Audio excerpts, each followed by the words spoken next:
देखिए बच्चों, last class में अपन लोग ने क्या देखा था? अपन लोग ने motion in a straight line देखा था 2A। ठीक है, यूनिट 2 का A पार्ट है motion in a straight line. ठीक है, इसमें हम लोग ने मोशन की डेफिनेशन देखी थी। ठीक है, यूनिफॉर्म मोशन देखा था, नॉन यूनिफॉर्म मोशन देखा था, स्पीड वेलोसिटी दोनों के बीच में डिफरेंस देखा है ना, यूनिफॉर्म नॉन यूनिफॉर्म स्पीड देखा हम लोग ने। ठीक है, इंस्टेंटेनियस वेलोसिटी देखी, इंस्टेंटेनियस स्पीड देखा, एक्सेलरेशन देखा। तो ऑलमोस्ट हम लोग ने डेफिनेशंस कवर कर लिए थे। अब इस पार्ट में हम लोग देखिए क्या देखने जा रहे हैं, डिफरेंशियल कैलकुलस। ठीक है, तो what is differential calculus? Actually इसको डेफिनेशन के फॉर्म में एक्सप्लेन करते हैं, फिर उसके बाद में मैं आपको और इसको एक्सप्लेन करूंगी।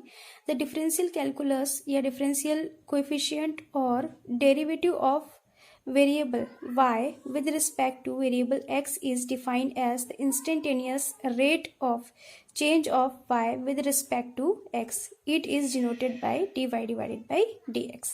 एक्चुअली हम लोग डिफरेंशियल कैलकुलस या डेरिवेटिव को dy डिवाइडेड बाई dx से डिनोट करते हैं। ठीक है, और ये होता क्या है? तो ये होता है the derivative of variable y। y variable का डेरिवेटिव देख रहे हैं हम किसके रिस्पेक्ट में? x के रिस्पेक्ट में। बट यहाँ पे y और x दोनों ही क्या है? दोनों ही यहाँ पर वेरिएबल्स हैं। हमने देखा है ना, वेरिएबल तो आप जानते हो जो चीज क्या होती है, बदलती रहती है। ठीक है, इसकी वैल्यूज बदल सकती है, x की वैल्यूज बदल सकती है यहाँ पे। ठीक है, तो x and y both are variables but y is the function of x। तो y is the function of x कैसे? y जो है x का फंक्शन हो सकता है, जैसे कि एग्जाम्पल हम लिख सकते हैं कि y is equal to 2x या y is equal to 2x plus 3। ठीक है, तो इस टाइप से जो y होगा वो किसका फंक्शन होगा? ये x का फंक्शन होगा। ठीक है, इसीलिए हम इसको बोलते हैं y is the function of x। But variable यहाँ पे दोनों ही है, x भी वेरिएबल है और y भी वेरिएबल है। कहने का मतलब ये है कि अगर यहाँ पे x में चेंज आएगा, इस इक्वेशन को देखिए y is equal to 2x plus 3, अगर यहाँ पे x में चेंज आएगा तो y में डेफिनेटली चेंज आएगा। ठीक है, अगर यहाँ पे x की वैल्यू मान लीजिए कि मैं 1 मानती हूँ तो यहाँ पे 2 1 2 प्लस 3 5 हो जाएगा, तो y की वैल्यू बदल गई, 5 हो गई। अगर मैं यहाँ पे 2 लिखता हूँ तो 2 2 4 प्लस 3 7, तो y की वैल्यू 7 हो गई। समझ रहे हैं? यानी y की वैल्यू डिपेंड करती है किस पर? x पर डिपेंड करती है। ठीक है, that's why we can say the y is the function of x। Okay, let's y with the function of x, that is y is equal to f x. हम लोग ऐसे लिखते हैं, मान लीजिए कि अपना इक्वेशन नंबर क्या है? फर्स्ट है।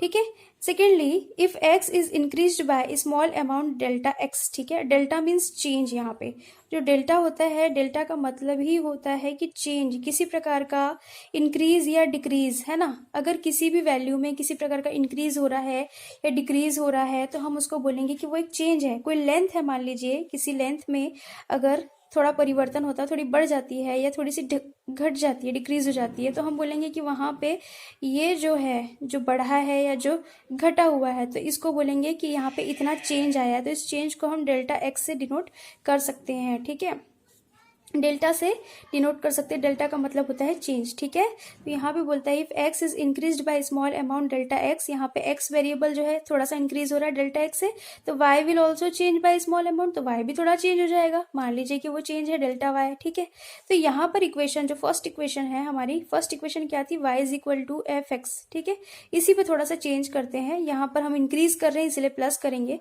तो जब एफ एक्स, एक्स में कितना चेंज आ रहा है?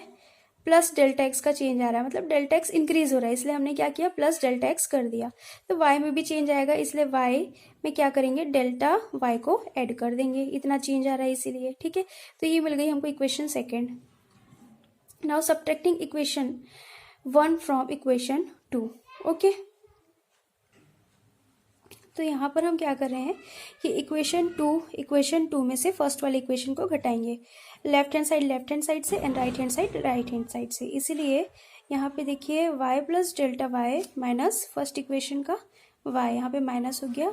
वैसे ही यहाँ पर F x plus delta x minus जो राइट हैंड साइड था आपका एफ एक्स, वो उससे माइनस हो गया।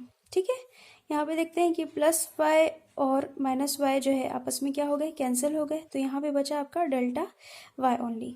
अब यहाँ पर देखिए F x plus delta x minus F x, ये जैसा का वैसा बचा। हम क्या करते हैं यहाँ पे डिवाइड, हम अपने से डिवाइड कर रहे हैं यहाँ पे। ठीक है, मान लीजिए कि इस डेल्टा वाई या पूरे इक्वेशन को हम लोग डेल्टा एक्स से डिवाइड करते हैं, तो हमको बोथ साइड डिवाइड करना पड़ेगा। इसलिए यहाँ पे क्या किया है कि इधर भी डेल्टा एक्स से डिवाइड किया है, इधर भी हमने डेल्टा एक्स से डिवाइड किया है, ठीक है। अब ये जो इक्वेशन है, मान लीजिए कि हमको किसी instantaneous rate of change of y with respect to x, देखो y तो चेंज हो रहा है विद रिस्पेक्ट टू x के रिस्पेक्ट में y चेंज हो रहा है, हम जानते हैं, लेकिन ये हमको किसी इंस्टेंटेनियस रेट के लिए, कहने का मतलब किसी दिए हुए समय के लिए है, ठीक है, किसी दिए हुए समय के लिए है, किसी दिए हुए दर के लिए है, एक दर से ही वो बदलेगा, ठीक है। कहने का मतलब कि ये जो डेल्टा एक्स है जितना बदलना है एक निश्चित रहेगा, उतना ही y भी बदलेगा, इसीलिए यहाँ पे एक लिमिट लगाई जाती है, जैसे कि लास्ट क्लास में मैंने आपको बताया भी था। तो यहाँ पे delta y divided by delta x as क्या हो जाएगा, यहाँ पे डेल्टा x टेंस टू 0। मैंने बताया था जब इंस्टेंटेनियस टाइम दिया होता है तो हम डेल्टा t टेंस टू 0 करते हैं। वैसे यहाँ पे बदल कौन रहा है, ये वेरिएबल बदल रहा है किसी रेट से, ठीक है, एक पर्टिकुलर दिए हुए निश्चित ड्यूरेशन के लिए बोल सकते हैं हम लोग इसको, तो हम इसको बोलेंगे डेल्टा एक्स टेंस टू 0, ठीक है। वैसे ही बस ये जो भी इक्वेशन है इसमें हमको लिमिट लगा देनी है, तो delta y divided by delta x, सामने हमने लिमिट लगा दिया डेल्टा एक्स टेंस टू 0। वैसे इधर लेफ्ट में किया तो राइट में भी करना पड़ेगा, इसलिए limit delta x tends to 0, और जो भी इक्वेशन थी एज इट इज है, ठीक है। अभी क्या करते हैं, देखो हर बारी हम इतना लंबा चौड़ा लिख नहीं सकते, ठीक है, इसीलिए जो ये पूरे का मतलब है, इतने पूरे को हम क्या कर देते हैं, एक शॉर्ट में लिखते हैं dy डिवाइडेड बाई dx, ठीक है। इतने पूरे को हमने मर्ज कर दिया एक ही इक्वेशन में, that is dx divided by dy divided by dx, इसी को हम बोलते हैं क्या, डेरिवेटिव, ठीक है। इसका मतलब ही है कि हम किसका delta y divided by delta x कर रहे हैं, उसके सामने लिमिट लगा है, मतलब निश्चित है यहाँ पर, ठीक है। इंस्टेंटेनियस रेट के लिए डेल्टा x बदल रहा है, और इसका मतलब क्या है कि ये पूरा यहाँ पे f(x) फंक्शन जो है पूरा बदल रहा है। इतने पूरे को हम मर्ज करके लिख देते हैं, लेकिन लिखने में बहुत बड़ा है लेकिन है बहुत सिंपल। जैसे कि इसको सॉल्व करने के कुछ एग्जांपल्स देखेंगे, लेकिन उससे पहले इसका ज्योमेट्रिकल फॉर्म है वो भी मैं आपको बता देती हूँ। तो देखिए ज्योमेट्रिकल फॉर्म क्या है, geometrically the differential coefficient of y is equal to fx with respect to x at any point is equal to the slope of tangent to the curve representing y is equal to fx at that point, ठीक है। तो मान लीजिए कि कोई graph है, आप जानते हैं कि भाई यहाँ पे दो एक्सिस होंगी, x एक्सिस होगा y एक्सिस होगा, ठीक है, और ये कोई ग्राफ है, कोई कर्व है, यहाँ से ये जा रहा है, ठीक है। तो वो कर्व का उसमें जो बदलाव हो रहे हैं, मान लीजिए ये कर्व यहाँ से यहाँ तक के चेंज को हमको नोटिस करना है, ठीक है। इस कर्व में यहाँ से यहाँ तक क्या चेंज आया उसको हमको नोटिस करना है। तो हम क्या करेंगे, भाई ये एक्स एक्सिस वाई एक्सिस दोनों में, तो उसका एक्स एक्सिस में कितना चेंज आया वो भी देखेंगे, वाई एक्सिस में कितना चेंज आया वो भी देखेंगे, सही है ना। तो हम देखते हैं कि इसके जो वाई एक्सिस में चेंज आ रहा है, ये पूरा ये आपका मान लीजिए ये वाई है, तो मान लीजिए छोटा सा चेंज है इसको मैं डेल्टा वाई लिख लेती हूँ। वैसे ही यहाँ पे एक्स एक्सिस में जो चेंज आ रहा है छोटा सा, उसको मैं डी एक्स लिख लेती हूँ, इसको डी वाई और इसको डी एक्स लिख लेती हूँ, ठीक है। और ये एक राइट एंगल ट्रायंगल बना रहा है, ऑब्वियस सी बात है एक राइट एंगल ट्रायंगल बना रहे हैं, यहाँ तो राइट एंगल होगा। तो ये वाला जो एंगल है उसको मान लेते हैं कि हम वो थीटा है, ठीक है।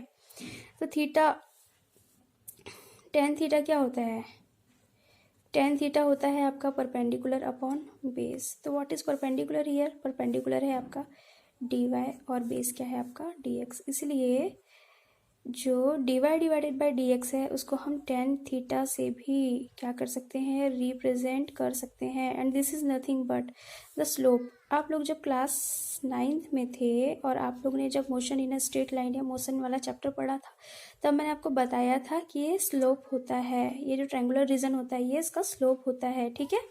स्लोप को हम d y divided by d x से भी रिप्रेजेंट करते हैं, okay, got it. Then after क्या है, थ्योरम ऑफ डिफरेंशिएशन, डिफरेंशिएशन के कुछ थ्योरम्स हैं, ठीक है। तो वो थ्योरम्स हम लोगों को क्या करना है, देखना है, मतलब डिफरेंशिएशन जो निकालते हैं कुछ नियम कानून होते हैं उसके, तो देखते हैं क्या क्या होते हैं। कुछ बेसिक थ्योरम्स है उसको हम लोग फॉलो करेंगे, उसके बाद इसके कुछ फॉर्मूलेज है उसको हमको फॉलो करना होगा। तो basically if y is equal to C यानी कि कॉन्स्टेंट, ठीक है, सी यानी कि कॉन्स्टेंट, अगर आपको कोई कांस्टेंट हम दिया है जैसे कि 4 है, 3 है, ठीक है, 4 3 0 या एनी काइंड ऑफ नंबर, ठीक है। कोई भी जो नंबर होता है वो कांस्टेंट टर्म कहलाता है। तो उस कांस्टेंट टर्म का डेरिवेटिव अगर हम निकालते हैं तो डेरिवेटिव निकालने के लिए क्या करना पड़ेगा, dy डिवाइडेड बाई dx, ठीक है। तो उस कांस्टेंट टर्म का जो डेरिवेशन होता है वो ऑलवेज 0 होता है, where c is a constant. Got it. वैसे ही अगर हमको y is equal to c u is a function of x, मान लीजिए कि u x का फंक्शन है, 2x है या 2x स्क्वायर है, ठीक है। तो हमको यहाँ पे डिफ्रेंसिएशन कैसे निकालना होगा, dy डिवाइडेड बाई dx। ये y का तो निकालेंगे, dy डिवाइडेड बाई dx। तो क्या करना है हमको, d divided by dx as it is रहेगा और y की जो वैल्यू है उसको हमको पुट करना है। y की वैल्यू क्या है, cu है, तो आप cu लिखेंगे। c यानी कि कोई कांस्टेंट टर्म हो सकता है, ठीक है। तो c कांस्टेंट टर्म जो होता है वो बाहर आ जाएगा, ठीक है। कांस्टेंट टर्म क्या, अगर सिर्फ कांस्टेंट टर्म दिया है उसका डिफरेंशिएशन निकालना है तो वो 0 होगा। लेकिन अगर ये कांस्टेंट टर्म किसी वेरिएबल के साथ दिया हुआ है, समझ रहे हैं, u x का फंक्शन यानी वेरिएबल है, किसी वेरिएबल के साथ दिया है तो कांस्टेंट टर्म बाहर आ जाता है और यहाँ पर जो डिफरेंशिएशन होगा वो किसका होगा, u का होगा। यहाँ पर वापस से u की वैल्यू रखेंगे तो d divided by dx and u की वैल्यू क्या हो जाएगी, 2x स्क्वायर। तो यहाँ पे हम 2x स्क्वायर का डिफरेंशिएशन निकालेंगे, ठीक है। लेकिन 2x स्क्वायर का जो डिफरेंशिएशन होगा एक नियम के तहत, एक फॉर्मूला यूज होगा वहाँ पे, ठीक। मैंने जस्ट एक सिंपल सा एग्जाम्पल लिया था, ठीक है, बताने के लिए। थर्ड,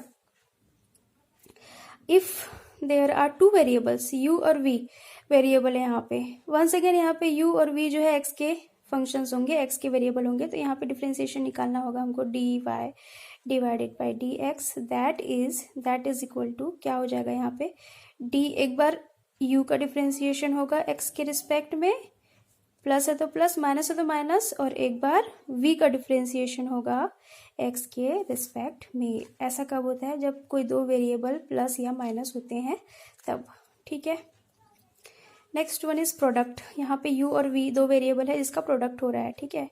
तो dy डिवाइडेड बाई dx जो कि क्या होगा, अब देखिए यहाँ पे प्रोडक्ट में एक नियम होता है। सबसे पहले फर्स्ट टर्म, ये जो होता है u, इसको हम फर्स्ट टर्म मानते हैं, इसको हम सेकंड टर्म मानते हैं, ठीक है। तो फर्स्ट टर्म जैसा का वैसा सेकंड टर्म का डिफरेंशिएशन x के रिस्पेक्ट में, प्लस सेकंड टर्म जैसा का वैसा फर्स्ट टर्म का डिफरेंशिएशन। Is it clear.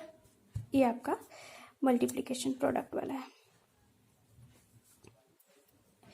अब यहाँ पे क्या हो रहा है, डिवाइड हो रहा है, ठीक है। तो इसको हम लोग ऊपर वाले को फर्स्ट फंक्शन मानते हैं, नीचे वाले को सेकंड फंक्शन मानते हैं। तो देखिए यहाँ पे क्या हो जाएगा, इसमें थोड़ा सा उल्टा है। इसमें फर्स्ट फंक्शन को जैसा का वैसा रखा था, सेकंड का डिफरेंशिएशन किया था, ठीक है। यहाँ पे क्या करते हैं, यहाँ पर सेकंड फंक्शन जैसा का वैसा फर्स्ट फंक्शन का डिफरेंशिएशन माइनस फर्स्ट फंक्शन जैसा का वैसा सेकंड फंक्शन का differentiation, is it clear, whole divided by v square, जो नीचे वाला टर्म है उसका होल स्क्वायर, ठीक। लास्टली देखिए यहाँ पर, if y is the function of u and u is the function of x, ठीक है। y जो है u का फंक्शन है और u जो है किसका फंक्शन है, x का फंक्शन है, ठीक है। तब इस कंडीशन में क्या होता है, dy divided by dx is equal to, ये y को हम x के रिस्पेक्ट में डिफरेंशिएट कर रहे हैं इसलिए dy divided by dx is equal to, ये क्या होता है, पहली बार तो हम y को डिफरेंशिएट करेंगे u के रिस्पेक्ट में, इंटू करेंगे, फिर इस u को डिफरेंशिएट करेंगे x के रिस्पेक्ट में, ठीक है। इसलिए du divided by dx, got it, ठीक है। कुल मिला के वही आता है, du कैंसिल हो जाएगा, dy डिवाइडेड बाई dx, तो हमको ये रिजल्ट मिलने वाला है, ठीक है। लेकिन करने का तरीका जो होता है ये होता है कि हमको पहले क्या करना होगा, जो आपका u है उसको, मतलब y वाले टर्म को u के रिस्पेक्ट में डिफरेंशिएट करना पड़ेगा और u वाले फंक्शन को देन x के रिस्पेक्ट में डिफरेंशिएट करना पड़ेगा।